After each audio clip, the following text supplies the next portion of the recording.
y a ti por esta invitarme. clase de yoga para las chicas, que les ha encantado. Justo ayer, hablando hace unos días, me comentabas que ayer era el Día Internacional del Yoga, ¿no? Sí. Y tenías otra clase y demás. Creo que cada vez más gente practica, ¿no? Yoga, cada vez hay como más asiduos, ¿no? A esta práctica. Sí. ¿Hace cuánto tiempo llevas tú, por ejemplo, haciendo yoga? ¿O cuándo empezaste?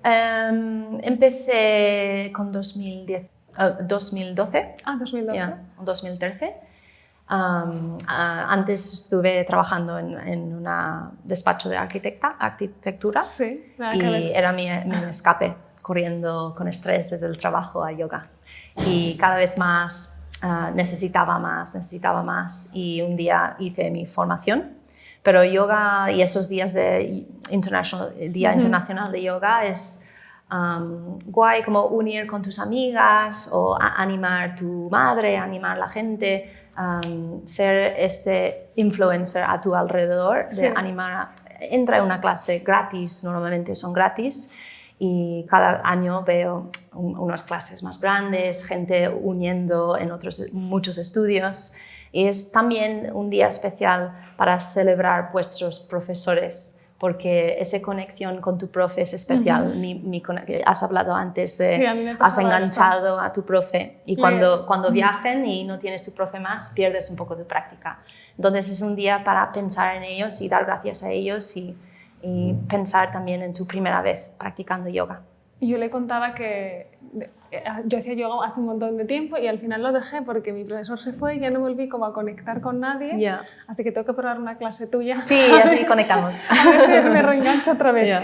¿Y cómo dirías tú que a ti personalmente o a la gente a la que das clase, cómo ves que el yoga ayuda a estas personas como tanto física como mentalmente, ¿no? Sí, como siempre hablo de mi experiencia personal, del estrés del trabajo. No me gustó nada el gimnasio, encontré muy aburrido, entonces mi cuerpo ha empezado a como bajar en fuerza, tan joven como solo 23 años, y especialmente esa zona. Empecé a dolerme en el lumbar y veo como profesor ahora, es un lugar común en todo el mundo, los dolores lumbares, como el yoga ayuda a esa parte. Porque cuando hay molestia en el cuerpo, estás como molestado mentalmente también, y un cuerpo sano también es un mente muy sano, y a través de cuidarte físicamente vas a notar alimentación, enfocar más en cómo duermes, todo empieza a ayudar. Hay que empezar en el físico, ¿no? Y vas a notar ayuda mentalmente, naturalmente. Claro, porque al final yo creo que yo tengo una amiga que hace yoga y siempre dice hay que cuidarse como dentro y fuera del mat, ¿no? No solo como en la clase de yoga, sino un poco todo lo que rodea también, que hace que luego físicamente y mentalmente te encuentres sano, ¿no? Que es, bueno, pues tu alimentación o las relaciones que tienes con otras personas y demás. Y hay una cosa que a mí me gusta mucho, a mí me sirve mucho meditar como todos los días para estar como ubicada mentalmente, que creo que está muy relacionado con yoga, ¿no? También este momento en el que al final esta clase ha sido un poco express, pero después de las clases siempre se hace como una pequeña meditación y demás. Sí, o incluso puedes pensar que mientras estamos haciendo las posturas en el mat, también estamos disfrutándolo, porque luego das cuenta, wow, durante la práctica no he pensado en nada. Estaba tan presente en la respiración, en el movimiento, que se da esa meditación en movimiento. No solo en el momento de Shala, pero en la práctica también estamos disfrutando ese momento de zen, de como desaparecer de nuestras preocupaciones y vidas. Dejar el móvil, ¿no? Que esta es una acción que presente, nos cuesta mucho eso, de repente estar presente, que es algo que ahora mismo vivimos mucho como con el piloto automático, y estar, pues eso, ¿no? Como en la práctica, estando presente. Y es imposible pensar en otra cosa cuando es tan exigente, estás como en equilibrio, ¿no? Tan enfocado, es imposible preocupar de tu cita en 2 horas o preocupar de nada. Justo. ¿Qué recomiendas tú, por ejemplo, a alguien que quiere como iniciarse en la práctica del yoga, pero a lo mejor pues le puede pasar como a mí, que no encuentra a la persona o no encuentra el momento, ¿no? Porque muchos decimos, es que no tengo ni una hora al día para hacer deporte, ¿no? O movimiento. Creo que online es bueno, pero creo que la magia es siempre presencial, porque dices voy a hacer una clase online, pero hay muchas distracciones, especialmente en casa. Solo si tienes como un rincón, un lugar súper dedicado donde puedes cerrar la puerta y decir nadie entra.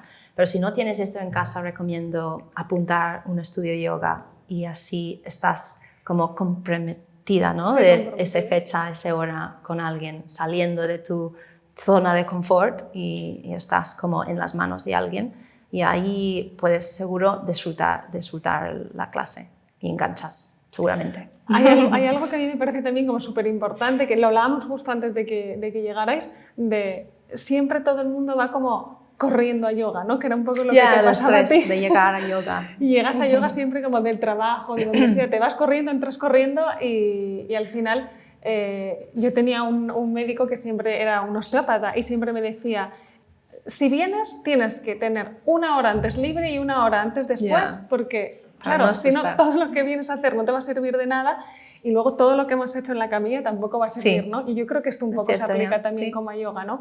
Todo este momento de bajar al cuerpo, de estar presente, ¿no? en ti, cuando sales corriendo desaparece de un plumazo. ¿Y qué prácticas de yoga, por ejemplo? O sea, hay como mil opciones, ¿no? ¿Cuáles haces tú o cuáles practicas o cuáles recomiendas, por ejemplo, para alguien que quiere empezar? Sí, siempre empezar poco a poco.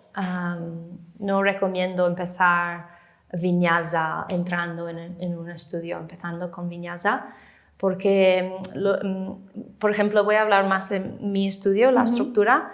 Yo siempre estoy abierto que un principiante puede empezar con vinyasa, que es dinámica. Si ellos quieren ese tipo, siempre pega con muchas personalidades, hay diferentes tipos, pero vinyasa para mí se puede empezar desde cero, pero el profe o el estudio tiene que enseñarlo en una manera más light, más básico, explicando cómo apoyamos, qué son las alineaciones para no lesionar. Entonces creo que cualquier actividad o cualquier método siempre puedes empezar desde cero, pero el profe tiene que adaptar la clase. El peligro es entrar a una clase y asustas porque hay personas con mucho nivel y el peor cosa que puedes hacer es comparar tu práctica con alguien. Entonces es mejor entrar en grupo donde sientes, ok, estamos empezando juntos y luego empiezas a entender, ok, no tengo que juzgarme, puedo entrar en las clases de multinivel y puedo concentrarme en el mat. Pero esa es también parte de la práctica, de no juzgar tu autopráctica y disfrutar o sentir como acompañada o sentir motivada por las otras personas en la sala. O sea, esto que has dicho que me parece súper importante, que es, yo creo que cuando, o sea, irremediablemente, ¿no? Cuando estás en una clase de yoga, o a mí personalmente me ha pasado, tienes a juzgarte a ti porque te comparas con la que tienes en el mate al lado y el peor, esta está levantando la pierna más que yo, o llega más abajo que yo, o es más flexible, o lo hace mejor, ¿no? Y al final es lo que tú has dicho, creo que la práctica del yoga consiste en esto, ¿no? En intentar como abrazarte un poco y ser más compasivo donde contigo, estás hoy y es. cada día es diferente. Y ir mejorando, pero comparándote un poco como contigo mismo y no con las personas que tienes a tu alrededor, que es la vida ahora mismo, ¿no? Esto en general. Creo que hay muchas lecciones que aprendes como en el mat que se pueden extrapolar a tu vida normal. Sí. Pues nada, muchísimas gracias. A ti, gracias. Gracias a vosotras, chicas. Espero que os haya gustado la clase, qué bien. la charlita. Y nada, nos vemos pronto. Qué bien. Bien, thank you.